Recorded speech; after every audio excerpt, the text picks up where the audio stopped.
It is Friday the 16th. You know, you'd think I'd figure this out at some point when I make these videos. I would look at the date before I press record, but that's not the way it works. It's 4:34 in the afternoon, and I guess my timing today is horrendous. It's kind of good timing because you can see the kind of the predicament. I've been here since 1. It is 4:45 in Chicago.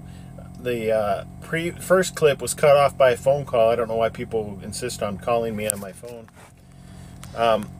So it looks like that looks like the method I'll be doing a U-turn. That's where the light is where we came in. This is actually a dead-end street.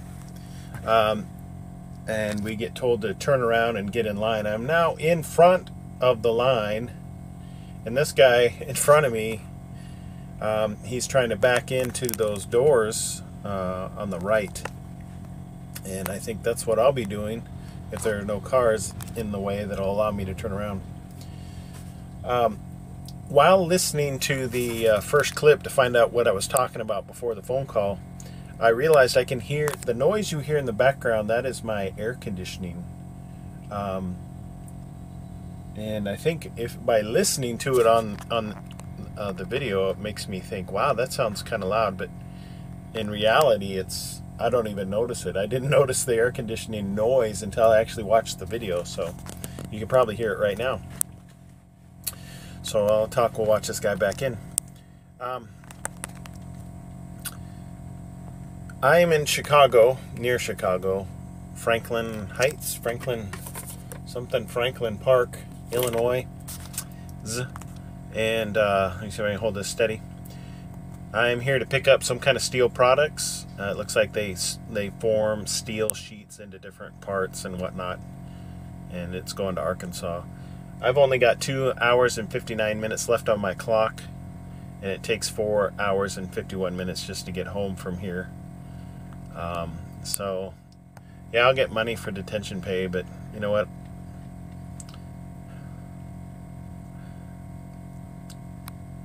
Not getting home on Friday is the thing that I think that's probably one of the toughest things for me as a driver. I have this set schedule in my brain of the way I would hope things would operate, like going to work on Monday and getting home on Friday. And it's not always the case. So because I'm very list oriented in my mind and very scheduled in my mind, that when things don't go according to schedule, like the start of the week and the end of the week, it's frustrating. But during the week, it doesn't matter how things go because I know I'm just going to be driving and dropping things off and picking things up until Friday.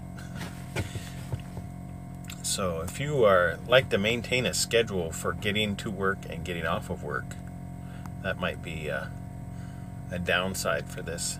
It looks like he's getting in there okay. I think some individuals have actually done blind side backing into those doors. But yeah, I had this whole thing in my mind of what I was going to talk about, and then I got a phone call. And in fact, I'm waiting for a phone call from this company. When it's time for us to go in,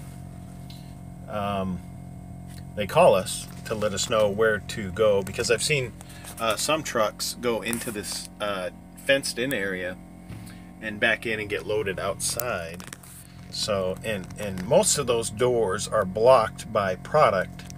There's really, like the far end door there, the open one on the very far end, is the only one that I saw that trucks can even back into. But the weather has been really warm this week. It's good to get back into the truck. It's amazing how well I can survive on so little stuff. Because I didn't even bring I was trying to pack to, just like, okay, I can make it through the week. And that's the way I packed, because I expect to go home. to get the rest of my stuff, because I picked this truck up in Little Rock. And so I don't have a pillow. I've had to make kind of pillows out of my clothes. And it's worked out all right. The thing yeah, so before I get into the other things, which will be a separate video, because there's a lot to discuss about this truck. I like it. It's newer. If you like that, hey, the previous driver was a smoker smell. It was well detailed. The truck was spotless when I got inside, but it did have that. It did have a slight musty odor, like the stuff that detailers just can't get out.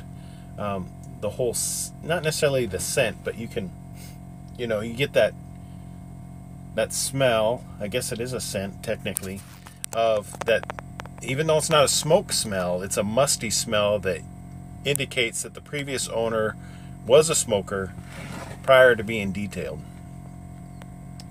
There's one time, that reminds me, about a year and a half ago, I had to swap out a truck and trailer for a guy that had to go to a funeral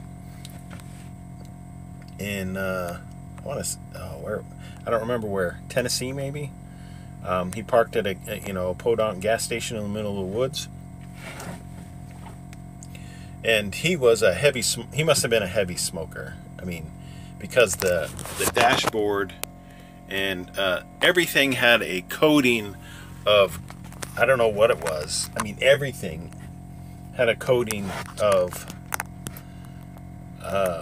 it almost looked like a sheen of oil, but you knew it was from smoking.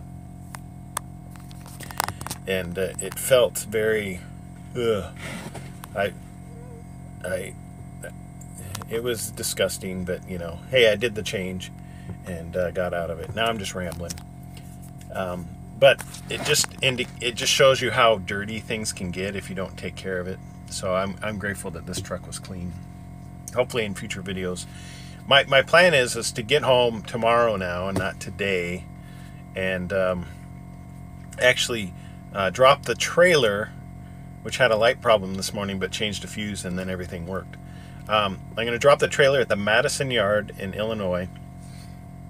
Madison, Illinois, the Maverick yard, and actually take the truck front part home, because I have plenty of room to park it, and it's allowed, so I can take everything that I have stored at my house and put it into the truck at a leisurely pace and not feel like I'm at work, because I'd have to do that down at the Madison yard otherwise. So that's the plan.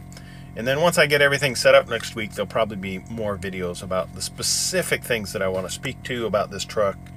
Not that it's important, but it's now that I have the truck, I actually have things I can talk about. Otherwise, I feel like I'm just on here for nothing.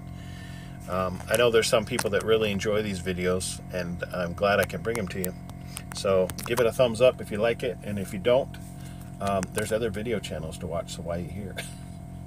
Why did you watch all the way to this point and give me a thumbs down? That would be my question.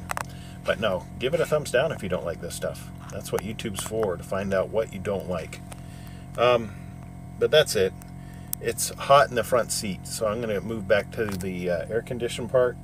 The sun beating down on me is causing me to glisten, and I don't like to glisten. So until next time.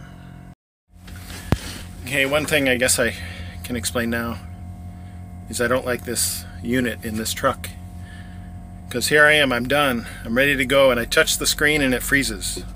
It happens all the time, and I only need to touch this when I need to use it. And every time I touch it, right now it's frozen. Oh, it just unstuck. Sweet. All right, now I can finish, but I hit the button, and the screen went blank, and then it cut back on, and I couldn't touch anything. And I thought, well, hey, let me record this, because I'm getting tired of this. Anyway, now I can hold it. I have an hour and 44 minutes to go park somewhere.